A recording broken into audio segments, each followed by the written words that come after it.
Okay, so today we're going to do black holes. It's sort of like black holes are sort of like the fun thing everybody wants to learn about. And obviously, they play a very important role in modern physics, as you've seen. So, this will be a good primer. My treatment of black holes, well, so I'll give you some background. Has anyone looked in any of the textbooks about Schwarzschild metrics or any of this kind of thing? Okay, good, very good. So then you will have some good background for today. But I'm going to do something that's hopefully a little different from those books. So I was taught, first time I was taught this stuff was in GR class. My professor in that class was someone named Jana Levin. And she was doing a project on particle orbits in black hole spacetimes. So the way she taught us black holes is very interconnected to her, what research she was doing. And so what my plan is first let's talk about, well, how do we actually mathematically define black holes? And then what we'll do is we will get equations of motion from this metric. And so hopefully you can get equations of motion from any metric after this, which is useful, obviously. Okay, so let's start with the natural thing. I ask you then, since you read, what is a black hole? Well, what am I mathematically trying to describe when I say black hole? What do I mean by this? Or what is sort of the first way to write it down on a sheet of paper? Real quick, I don't think your video was spotlighted. Oh, okay. See, you always remind me, which is good. Thank you. There we go. Excellent. Okay, yes. So have at it. Let's talk about that.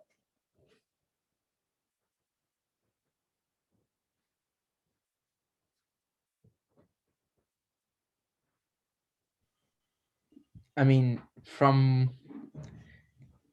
thing is, I didn't read that far into into chapter 7, but but from what I remember about your lecture was that black holes have a lot of mass. They have I think light bends around them, and they are a region that is a vacuum, or there's no matter, or it sucks in matter, or I don't know how that last part, something like that. Yeah, they have, I think, so much um, the curvature is so acute that all mass basically gets sucked into it that's around it. So the gravitational field just sort of following the curvature, which becomes so acute after the event horizon, just gets sucked in and nothing comes out again. That that we know of, unless you're positing a theory that happens at the other end. And the other thing is, since you've taught us to measure the gravitational field and general relativity as curved space, because the space curves with the masses, cause it to, or sort of a symbiotic way, it curves. And so we've approximated knowing what the curves are by using infinitesimal flat spaces, sort of like you do with the, because I'm not with calculus and stuff, very small pieces. Right. But here it gets more and more curved in at the end. You have everything collapses into this supposedly point or singularity, as they call it. Good. Yeah. Which is nothing flat at all. It's all like infinitely curved. If you can. Good. Right. Right, so there's some. How do you measure it? Right, there's some mathematical. We have to encode what you just said into some mathematical framework. That's good. I'm not gonna respond to Ari. No, you can say what you're gonna say, but what you said first, there was some. Was a little muddy, but we'll get there. I just want to hear what you guys, what is to your understanding what a black hole is? So, but go again. I found the the part in chapter 7 that actually explained it because it goes really, it goes like it talks about black holes, but it doesn't like Chapter define them. in what? Huh? In what? Oh, Chapter- Karen. Oh, okay, good. Mention that because I've never used Carol really. So Okay. So yeah, the thing is, it goes really far like into defining the mathematics of them, but it doesn't like explain what they are until like really far into the chapter. yeah. So it says that the event horizon is a null surface, not a time-like one.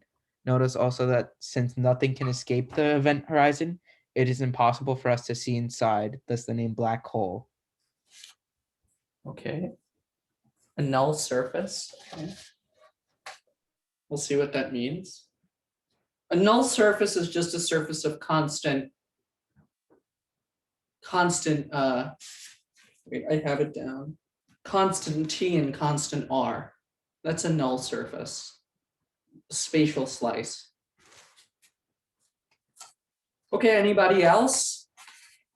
What are your thoughts? I feel like black hole have to be literally the holes in the space-time. If it's like only one thing in the space-time, I can be wrong though. No, we use the word whole. We must mean it in some sense. Okay, so good. Jenna, do you have a thought? It's got an infinitely dense point, like the singularity, right? Right. Yeah. Good. Okay, good. So we all have some sense of what this is, but I think when we look at the mathematics, they're simple enough actually where I think you'll have a more precise definition. But good, those are all pieces of the story in some sense. Now, the natural starting point, so is the Schwarzschild solution, right? Which was derived by Schwarzschild in World War I in the trenches. And basically, it's basically a metric that comes from spherical coordinates, right? It's a spherical metric. And the only difference is that there is some sense of a spherical collapse, right? That's one way to describe the Schwarzschild metric. Now I'm going to write it down, but I really encourage you to try and derive it from the Einstein equation. You should try and solve it. Or actually, no, you should see if it solves the Einstein equation, right? Because what do you need to solve the Einstein equation? You need G mu nu, right? Which you'll have. So let's start, that's the natural starting point. ds squared equals minus 1 minus 2gm over r. And t squared plus 1 minus 2gm over r to the minus 1. The r squared plus r squared d theta squared plus sine squared theta d phi squared, right? So this should be hopefully familiar. This is our natural starting point, and this is in essence the black hole metric, right? This is the black hole metric. So the first thing we should do is write down, sorry, this is the black hole line element, right? So the first thing we should do is write down the metric. So let's write down the metric. So G mu nu then is equal to minus 1 minus 2gm over r, 0, 0, 0, 0, 1 minus 2gm over r to the negative 1. right? 0, 0, 0, 0, r squared 0, 0, 0, 0, r squared sine squared theta, right? So that's just the metric. And so in effect, this is, I've written down a space-time that describes a black hole.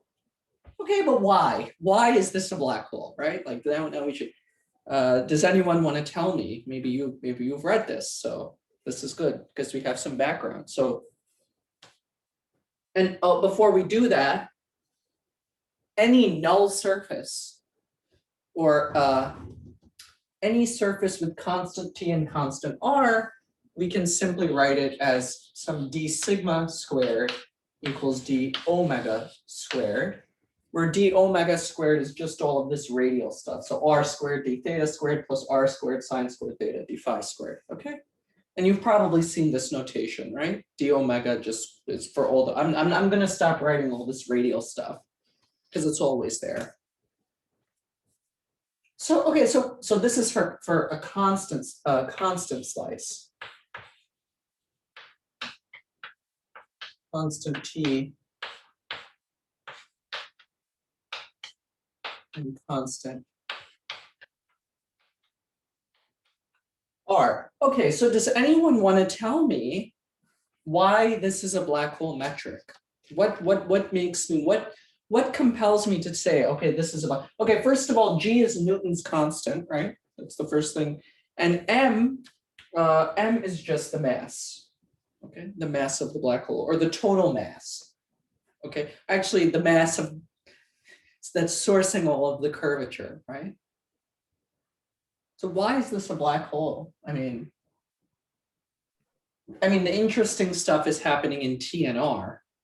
That's where the interesting stuff is happening, but what's happening?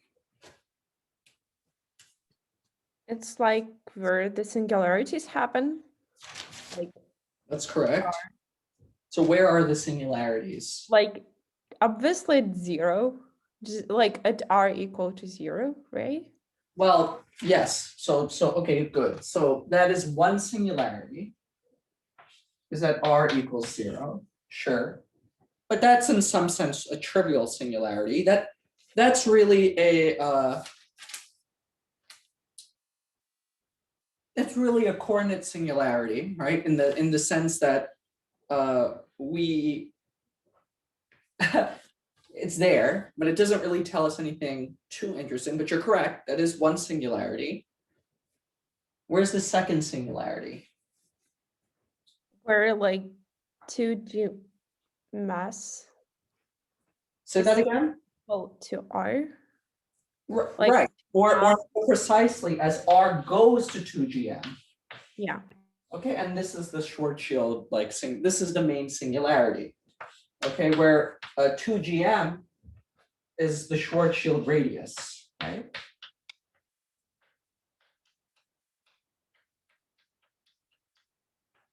We're going to talk about this more in a few minutes, but let's just break it down a little bit. So as r goes to 2gm, this is the singularity, this is the Schwarzschild radius. And in a sense, what do I actually mean by this? So let's say I have some schematic of a black hole, right? Some stupid bend in space-time. It doesn't start sucking everything in until you get to a radius r equals 2gm. Right? So there's this, so this is not only the Schwarzschild radius, this is also the side of the event horizon, right? Where the actual structure of space-time breaks down.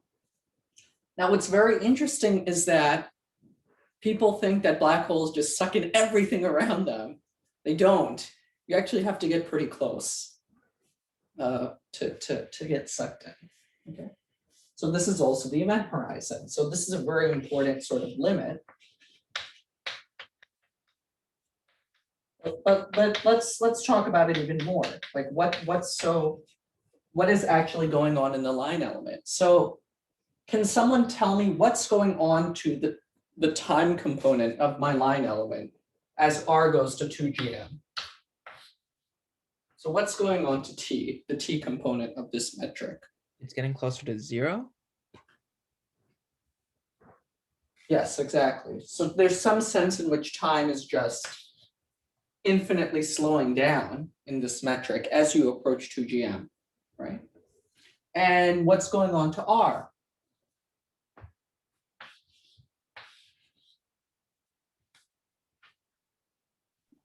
That's happening as r is approaching 2gm. Yes, what's going on to the r component of the metric? Oh. It like goes to infinity. Yes, it blows up, exactly. Wait, 1 over 0. How do you even like determine, like, what is that? Oh, I see. This is just a fraction. This is to the -1. Mm-hmm. Does everyone see that? Because R is going to get really close to 2GM, right? So this is 1 minus almost 1, right? Mm-hmm. So you have a very small number. You have 1 over a very small number. It blows up. Okay. Okay. It's approaching infinity. Okay, so this is extremely strange. What does this mean? Okay, so just keep this in the back of your mind. So this is where this blowing up and strange asymptotic behavior happens. This is why this is the event horizon. This is the main point of action. Okay, so we'll talk about what is the physical nature of this in about 10 minutes. Okay, let's do some more stuff first. Is it physical? Can we get rid of them by using a different coordinate system?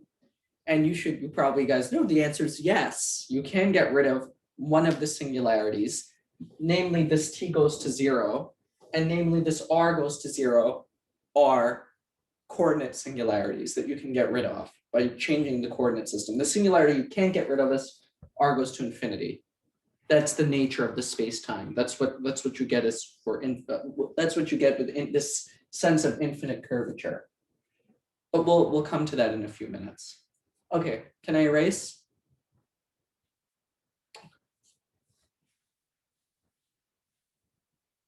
So we've in effect written down the black hole. Now let's do some calculations with this metric, and let's get some meaningful results.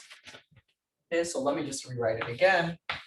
ds squared equals minus 1 minus 2m over r t squared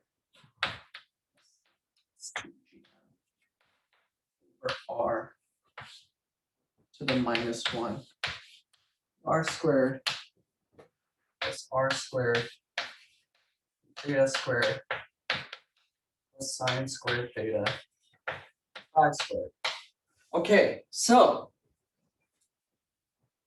our first mission now with this is to derive equations of motion, right? What are the dynamics of this? And there are a few ways we can do this. The first way we can do this is to use the geodesic. I'm not going to do it that way. I'm too lazy. But you should, what I'm saying to you is you should derive all of these equations of motion using the geodesic. You should do that on your own time and see that it works, right? So I've given you 2 exercises. First exercise, see that the Schwarzschild metric solves the Einstein equation. Second exercise, derive all of these equations of motion explicitly from a geodesic or a Lagrangian, however you want to frame it. So I'm going to show you some good calculational techniques, okay, that you'll use a lot that bypass the geodesic. So the first technique is the technique of killing, before we do that, how many equations of motion do we need in principle? That's the first question I should ask you. Is this, I don't know if this is the right answer, but I think is this like a trick question, and it's just what the Riemann tensor because it defines all of the curvature? No. The Riemann tensor is not going to tell you how a particle moves along a path. Okay, so it doesn't. So wouldn't Riemann tensor is more general, right? Think about it. The geodesic has derivatives of of x mu. That's not present in the Riemann tensor. So it's a different construction altogether. So we're going to need 4 equations of motion, right? Because d2 x mu. Can someone tell me the geodesic equation? So then we can. Well, I mean, I know the basis vectors are. Tell me what's the geodesic equation? I don't have the geodesic memorized though. D2 x mu d tau squared Can someone pull it up so I get it right? I don't know. Plus gamma mu rho sigma. Dx rho over d Ah, tau. good. Yeah. It's dx Dx sigma. sigma over d tau. Okay, good. Okay, so I'm telling you I want to solve this. I'm not going to explicitly solve it. And it will be cool for you to explicitly solve it and see you get the same equations of motion. But present in this construction is I have d2x mu. Okay, I'm summing over rho and sigma, right? And I know that mu has to be fixed. So that means I need 4 equations of motion, and that just makes sense because I have 4 dynamical things here. Okay, I'm going to simplify this. So the first thing I'm going to do is use spherical symmetry. Okay, and I'm going to I can set theta equal to whatever I want, right? Some constant angle, right? In this situation. And I'm going to be smart and I'm going to set theta equal to pi over 2. Just using spherical symmetry. And this gives me two implications. First of all, that means that the first derivative and the second derivative of theta are going to be 0, right?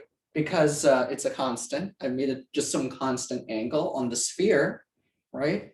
And second of all, that means that sine squared theta is going to be what?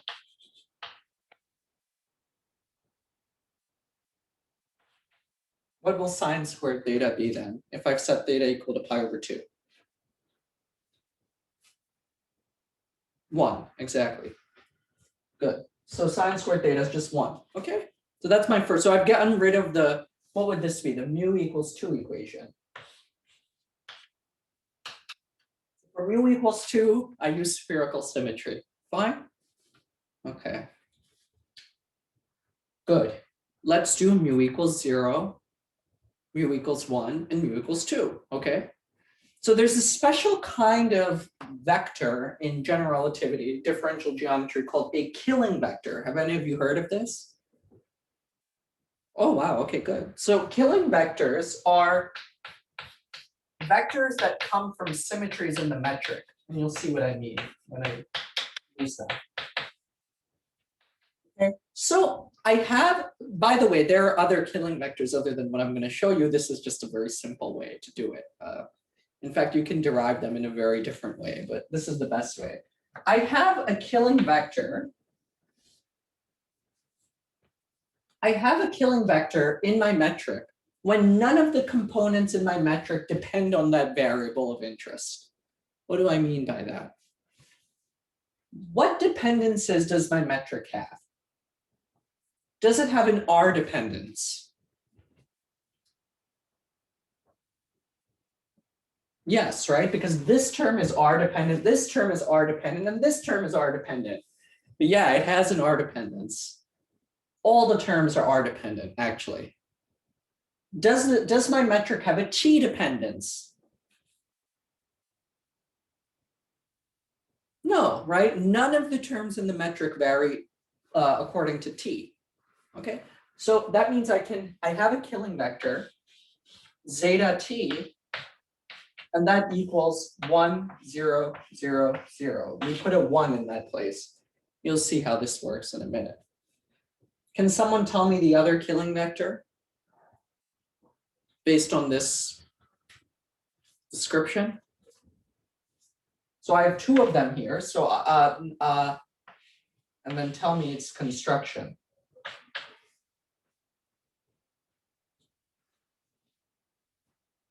Hopefully it's simple because I've gotten rid of all of the other possibilities. So would it be the what's it called, theta? Well, theta, I use spherical symmetry. And by the way, this term is dependent on theta. Okay, so would it be phi? I don't know what phi means. Phi. Phi, right. Exactly. And what would be the construction of that? 0, 0, 0, 1. Yeah. Okay. So to find the mu equals 0 equation and the mu equals 3 equation, I'm going to use killing vectors. Okay. Unfortunately, I don't have any killing vector for R. I'm gonna have to do another trick. Okay, for the mu equals 1 equation, I'm going to use the fact that u dot u equals -1, right? If you remember our normalization condition for velocities. Yes, this is familiar. Okay, right. So this is just u dot u is just u dot u equals g mu nu u mu u nu.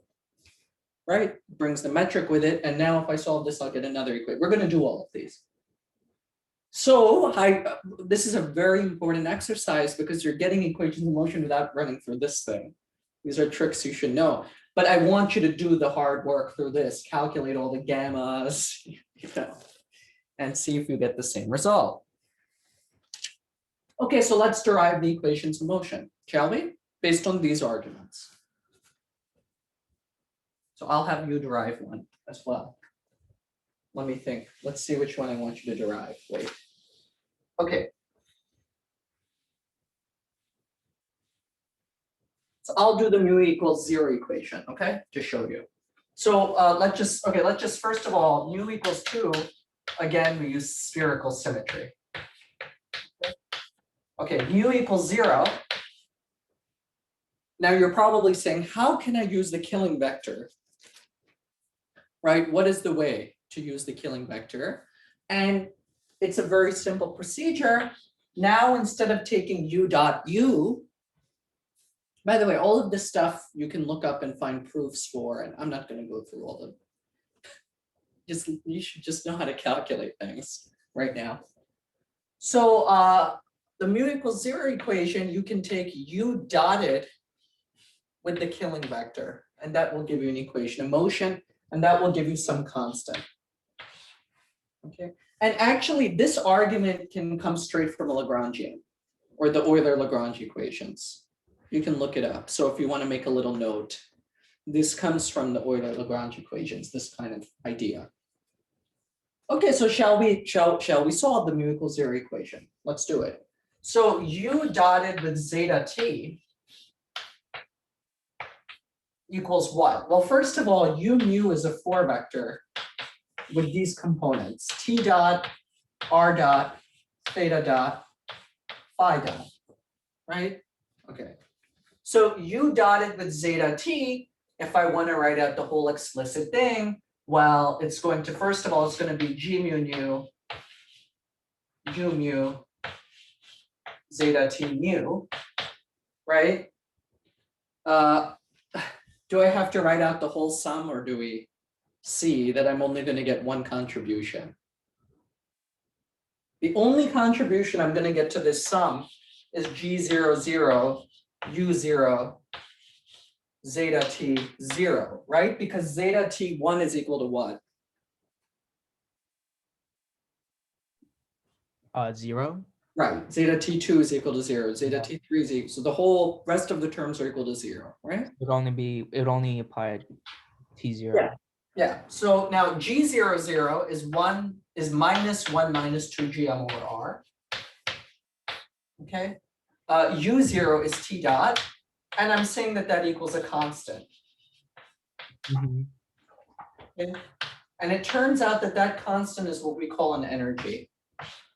So the equation of motion I get is 1 minus 2gm over r, t dot equals E. Okay, that's my first equation of motion.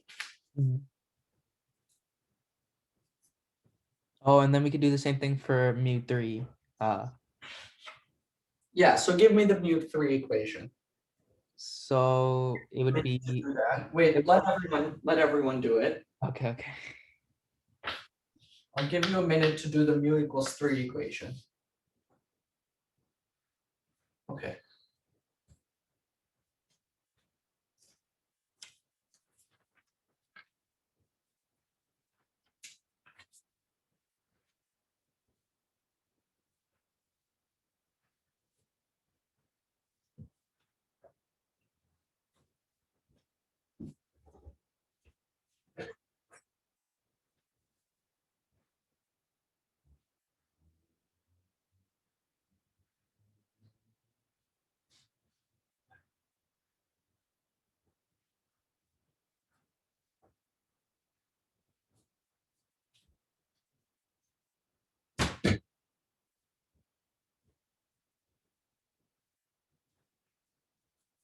Okay, give you guys another minute.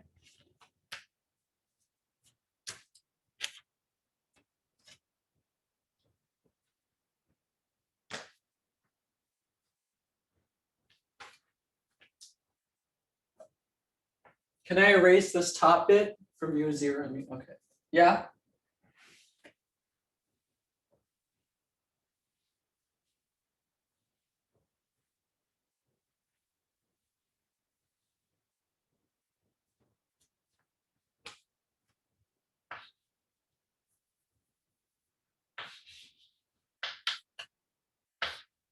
Okay, put your thumb up, put your thumbs up with the icon when you think you got it.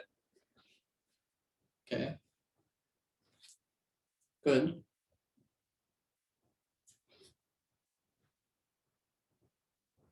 Good.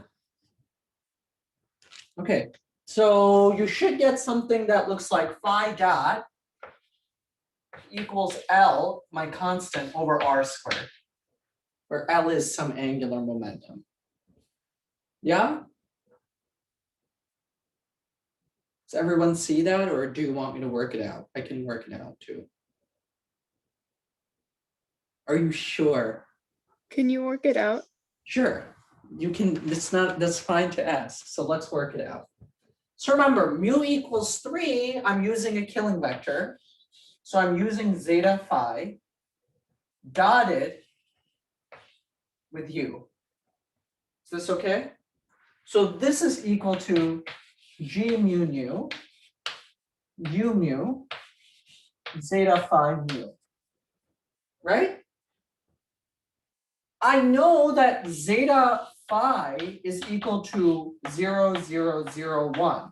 So I can ignore zeta phi 0, zeta phi 1, zeta phi 2, right? Because then this is just 0. Is that okay? So the only term I need to care about in this scalar product is G33, U3, zeta 3. Is that okay? Okay, so what is G33? G33 is R squared sine squared theta.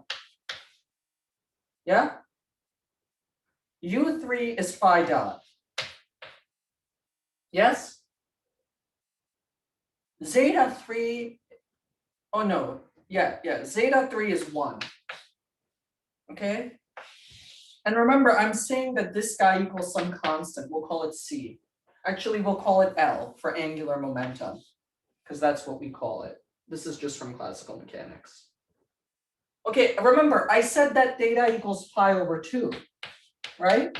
So sine squared theta is 1, right? That means that phi dot r squared phi dot equals L. That means that phi dot equals L over r squared. Good?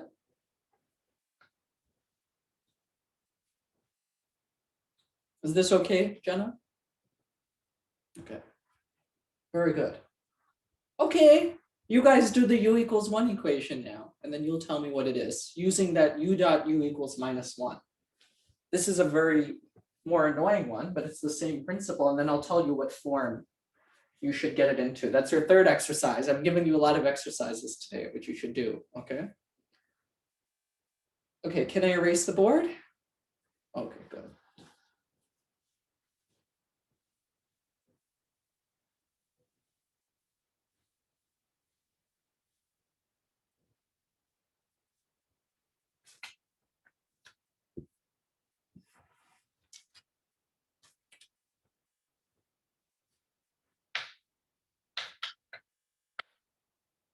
I'll give you a minute to work that out.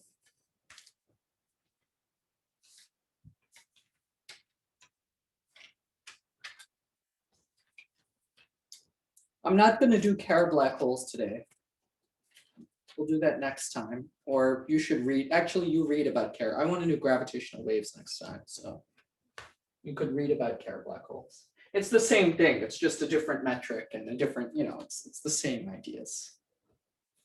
So it's not a big deal coming from this. This is sort of what you need to get, and then. Okay, whenever someone's ready, feel free to holler.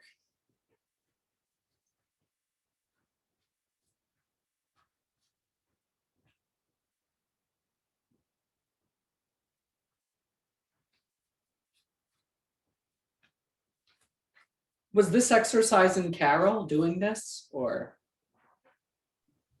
Somewhat, no? Okay, So the thing, uh, wait, yeah, I'm so confused because when mu equals 1, we have that's theta, right? Or is that r? that's R. Oh, okay, but so what did we define r as again? I like forgot. What do you mean by that? Because you know how like we said theta equals pi over 2? Well, we can't do anything with R. We can't use any symmetry argument, but we can always use the fact that u dot u equals -1. Mm-hmm. We can always use that fact to derive an equation in motion. So that's what I want you to do.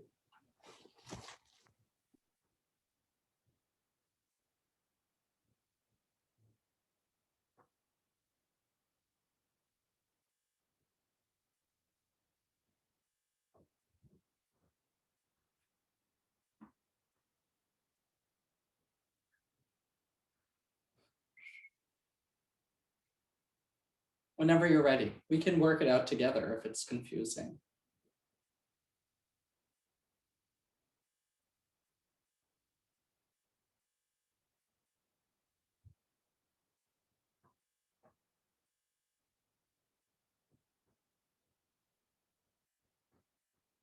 Okay, we'll give it another minute.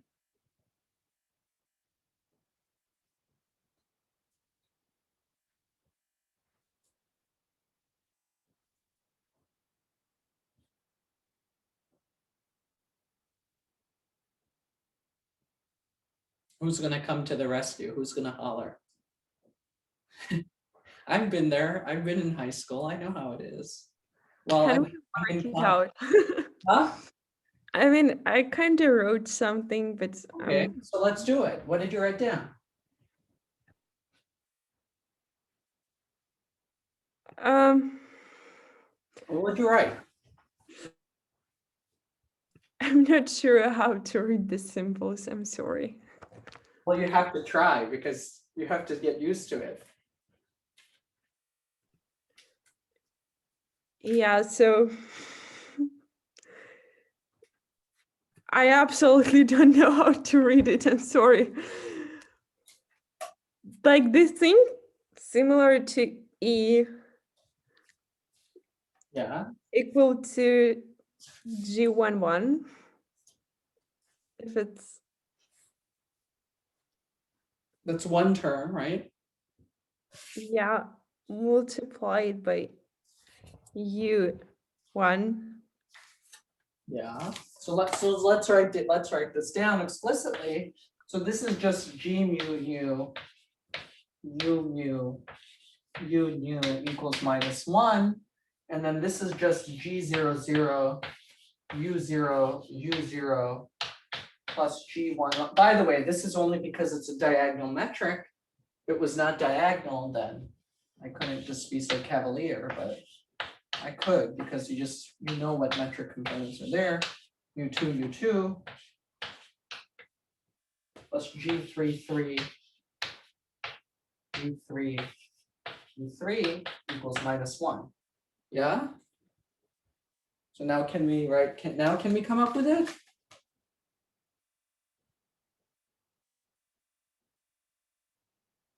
Right now it's just plugging in whatever the metric components are. So okay, so G00 is -1 minus 2gm over R. Now I have U0, so that's T dot squared plus 1 over 1 minus 2gm over R, R dot squared plus R squared theta dot squared plus sine squared theta phi dot squared, right? Oh, equals -1, sorry. That's our equation, yeah? This term is automatically 0. Yes, because I have data dot.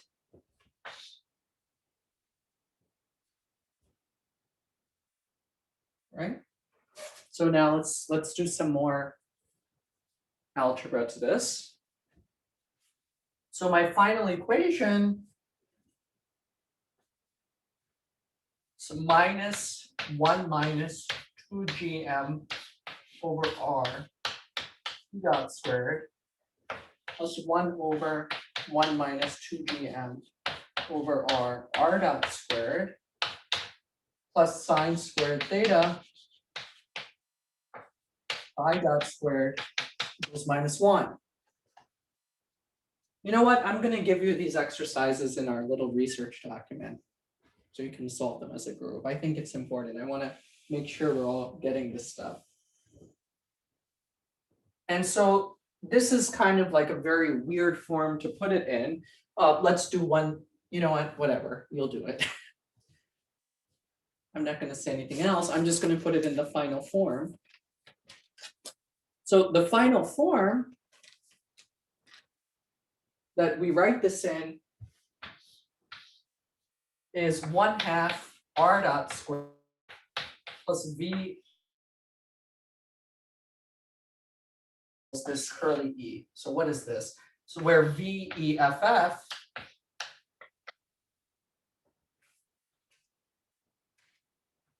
equals L squared over 2r squared minus m over r minus ml squared over r cubed, and where e equals e squared minus 1 over 2. Okay. So I'll give you 3 exercises. Your third one will be to get this equation into this form. What do all these terms mean? Well, VEFF is what we call an effective potential, some potential for the particle. This looks very similar to a kinetic term, right? Right? 1/2 r dot squared, right? And E, curly E squared minus 1 over 2 is what we call the eccentricity of the orbit.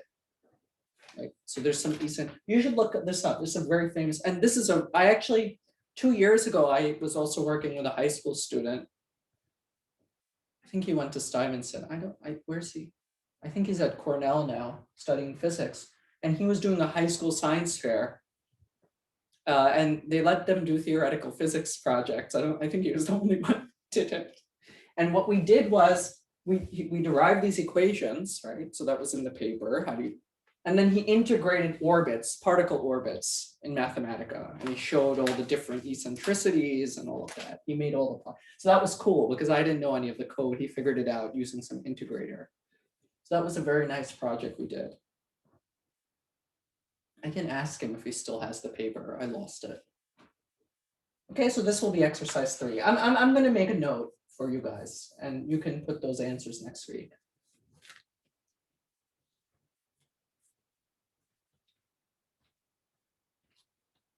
Are we okay? Are you sure? No? Well, what's confusing? You ask me now before I assign it.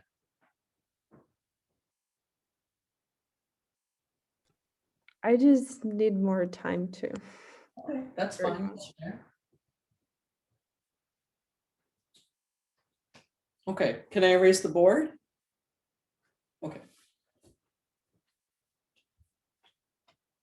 Okay, so let's go back to less calculational things now. Okay, let's talk more about how we resolve some of these weird coordinate issues we've been talking about. And what was I? Yeah, so we need to resolve the singularity. Okay, this is a big problem. And what you find is that r equals 2gm, and this is crucial, r equals 2gm is not a singularity in the geometry of space-time, but you can actually get rid of it, okay? That it is manifestly in the coordinate system. And believe it or not,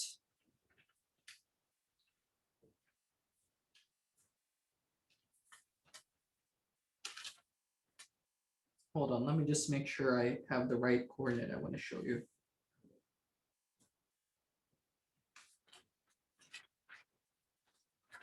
Yeah, believe it or not, this took almost 30 years, 40 years to solve. People were really, really confused how to solve this singularity. The beauty of GR is it's diffeomorphism invariant, right? Hopefully that means something to you now, in the sense that I can change coordinate systems as long as they're non-trivial diffeomorphisms of one another. Now, you would think, okay, that makes the problem much easier. Nonetheless, it took several decades before people resolved the problem. There are many, so one system you might want to look into is Eddington-Finkelstein coordinates. I'm not going to show that here because no one really uses them, but they were the first to resolve the problem. And the second folks to solve the problem were Kruskal. Have you heard of Kruskal coordinates? Probably, okay. And Kruskal coordinates, I like them over Eddington-Finkelstein because you can see certain things in the space-time. So what, okay, so now you're probably going to ask me, well, what is the coordinate transformation, right? So let's write that down. So Kruskal coordinates, we write them in u, v, theta, phi coordinates. Okay, so this is Kruskal coordinates.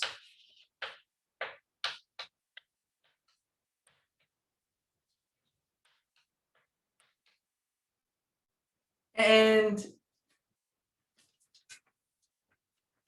wait, did I write this down? Hold on.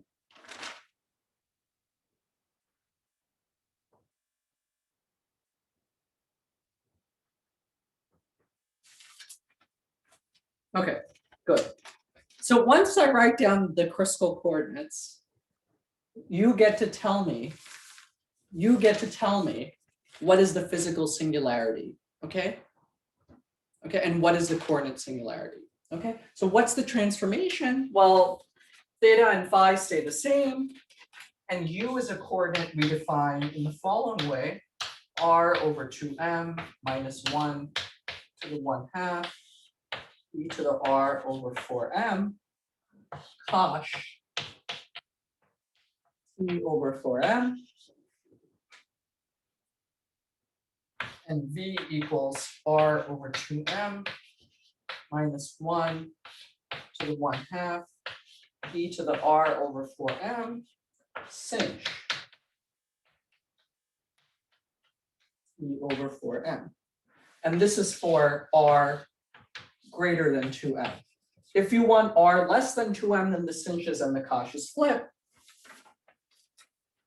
You guys are going to get angry at me, but we'll make this a fourth exercise. Use these transformations and give me this line element, which I'm going to write down. So what does the line element become?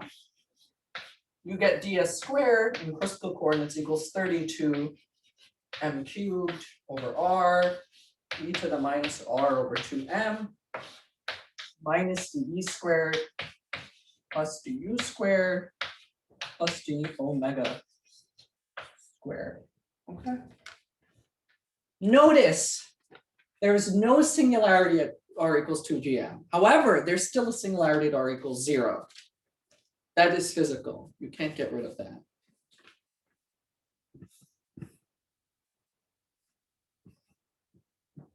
Sorry, I'm just checking the time, making sure I'm not blabbering on too much. Okay. So let me know if I can erase this. And I'll draw a little schematic of why this is such a nice space-time, give you more of a geometrical viewpoint. That is nicer, so we'll see what I mean. Kruskal coordinates are very useful for thinking about infalling observers. You'll see why in a second. So can I erase? Okay.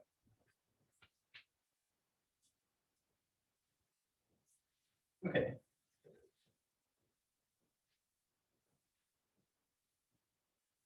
And this is what we'll end on today. We're going to talk about this structure in a second, this sort of very interesting geometrical structure.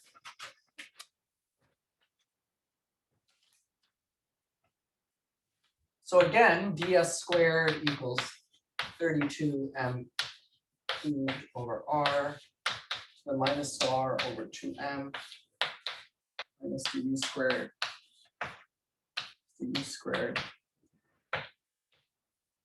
And actually, trust me, it's a very good problem to get from Schwarzschild to this. Because A, you appreciate that what it took people 50 years to do, you can do in about 40 minutes. And B, this was one of my homework problems that bothered me. So it's good to see other people struggle. Just kidding, it's not a very hard problem. Okay, so let's draw a space-time diagram to sort of describe more conceptually or more geometrically what's going on. So I'll put the u coordinate on this axis, put the v coordinate on the vertical axis. I can draw light rays at 45-degree angles. So right, this is our light cone structure. Same idea. And this would be r equals 2m, or the critical horizon. Sorry, I dropped the g's, my bad. There are g's everywhere, but I just dropped them. I don't really care. And the most, and then of course here then,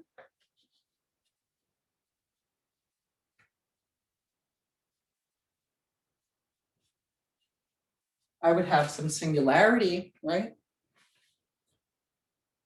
And the important thing, the reason why this space-time is so cool, you saw that the coordinate transformation for v and u relied on Cauchys and Cinches. That means that world lines of observers travel on hyperboloids. So a time-like world line would look like this, which is kind of cool. And an infalling observer would look like this, right? Now, this is a fun project I was working on with a friend. And the question we asked, there's a famous spacetime called the Rindler spacetime, which works in this kind of coordinate system. And what you're asking is, what if someone is accelerating on a time-like world line really, really fast? And it turns out that they actually generate a horizon behind them. It's weird, yeah. And so what we tried to explore was, if you're generating a horizon behind you, are you also laying soft hair as you accelerate? That was the question we wanted to ask. We're almost done with that, actually. I just have to iron out.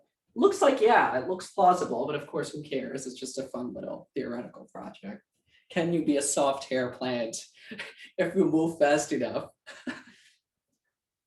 Of course, the issue though is, think about it. If you're moving really fast and you're generating the horizon, what do we mean by locality? Like, where is the horizon actually, right? That's a very hard question to answer, right? Because you're just moving. Is the horizon moving with you, right? Where are the soft degrees of freedom? It's very hard. So that's the toughest part of that problem, because there's no sense of position. Anyways, let's talk a little pop science for a second. So let's say Olha and Jenna are flying in space-time, I don't know why. And Olha says, hey, that looks like a black hole. Let me go check it out. And Jenna says, heck no, you can go. So Olha speeds into the event horizon. And according to her, she's fallen in. Now Jenna's moving along this sort of, arced world line around the horizon, right? And this comes from the Cinches and Cauchys again in this coordinate transformation. Okay. Jenna, you will not see Olha ever cross the horizon. Based on the laws of special relativity. Look up why, read about why. So that's a very strange thing, right? You will never see Olha cross the horizon. Okay, the fifth problem I'm going to give you, I'm going to give you a lot of problems because I'm in the mood. this sort of structure of space-time is fine, but the most important structure of space-time we're going to work on is called the Penrose space-time. Okay, or with Penrose diagrams. And and this is what we'll end on. I'm not going to really talk too much about this. Penrose spacetimes look like a little diamond. You guys might have seen it already, right? Where these edges are spatial infinity. These edges are time like infinity, and world lines, and light rays move at 45-degree lines.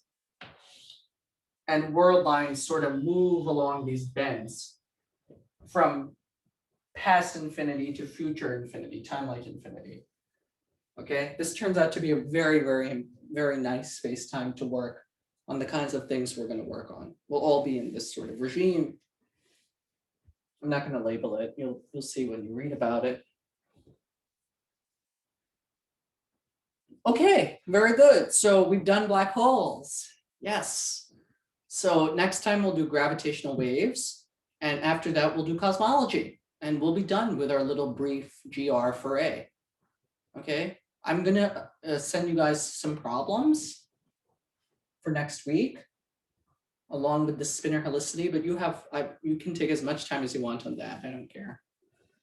So any questions for me in general or about anything we did today before we sign off?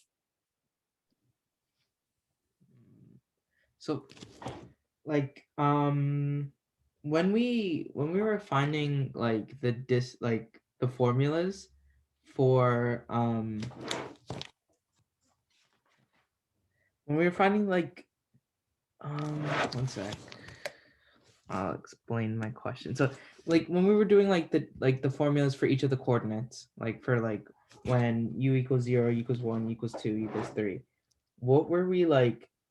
We were coming up with like the geodesic for like what kind of space, for like what were we doing it for? A geodesic in the Schwarzschild spacetime. So we were doing it for like the geodesic on a black hole. Yeah, if I threw a particle into this spacetime, what would happen to it? And so that helps us define the motion of a particle that's on a black hole. Yep, so that's why you can integrate orbits depending on r, right? You can change the value of r and get a different orbit. So basically when r equals 0, you aren't going to get dragged into the black hole? When r equals 0, what do you think? Wait, am I interpreting it wrong? I think no, r equals 0, that means the radius is 0, that means you're inside the black hole. You're inside, exactly. Right. And then r equals 2 GM is the very. Also, just really quick, r equals 0 is not even really defined. I mean, what would you can't even solve it. So that's what you say, you're in the singularity. And then r equals 2 GM is the very edge of the black hole's pole. Well, not equals, as you go to 2 GM. So if you're like at like a further distance away, that means you're not going to get pulled into the black hole. Nothing, you won't even know it's there. Okay, so I got it now. In principle. Yeah. That's interesting. So 2 GM, thinking about it, black hole has like a very large mass, right? Yeah.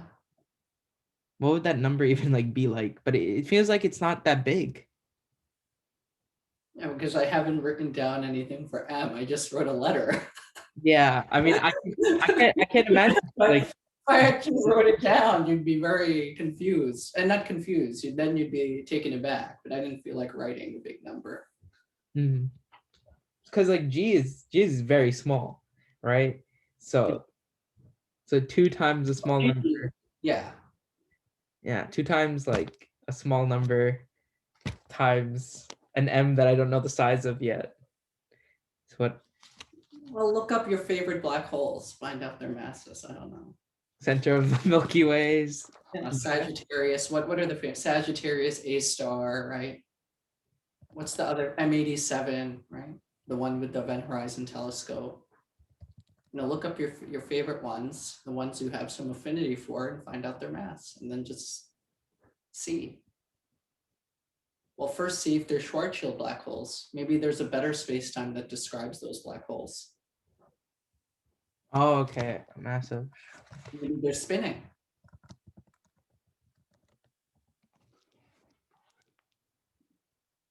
Mass 1.3 times 10 to the 41 kg. That's why I didn't write it down, man. Okay. Anything else? Anything else?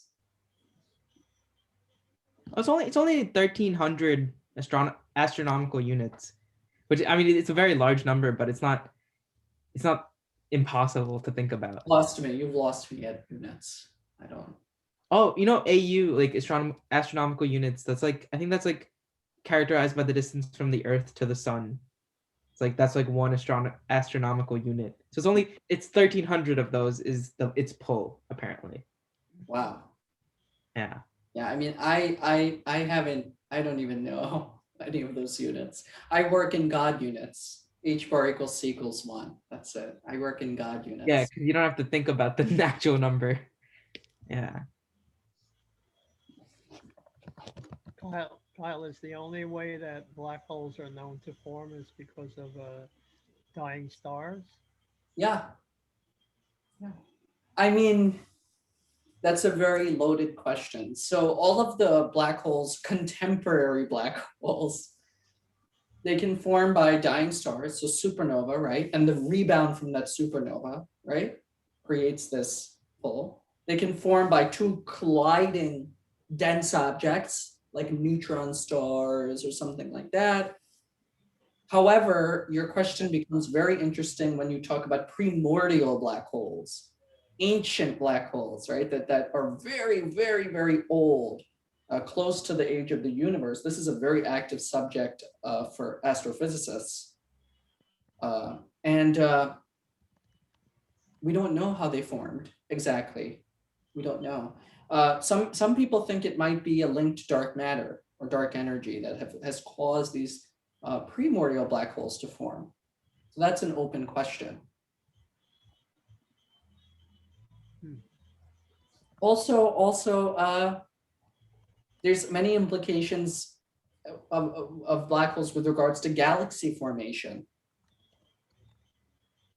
Are they still working on the idea of maybe a white reverse hole, so to speak? Yeah, I mean, that's more of a fun, like Stephen Hawking idea, more of a fun thing. You could never, ever, in principle, we would have flown out to a black hole if we could. They're just so far away. That's what's crazy about it. Like, we know exactly where they are, but we'll never be able to get there. But like where the universe might, it recycles its matter, or its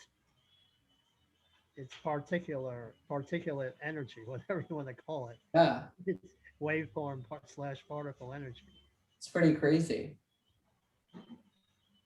Yeah. So that like the Schwarzschild radius, that's basically like that's not saying the radius of the black hole, but the radius of the pull of the black hole.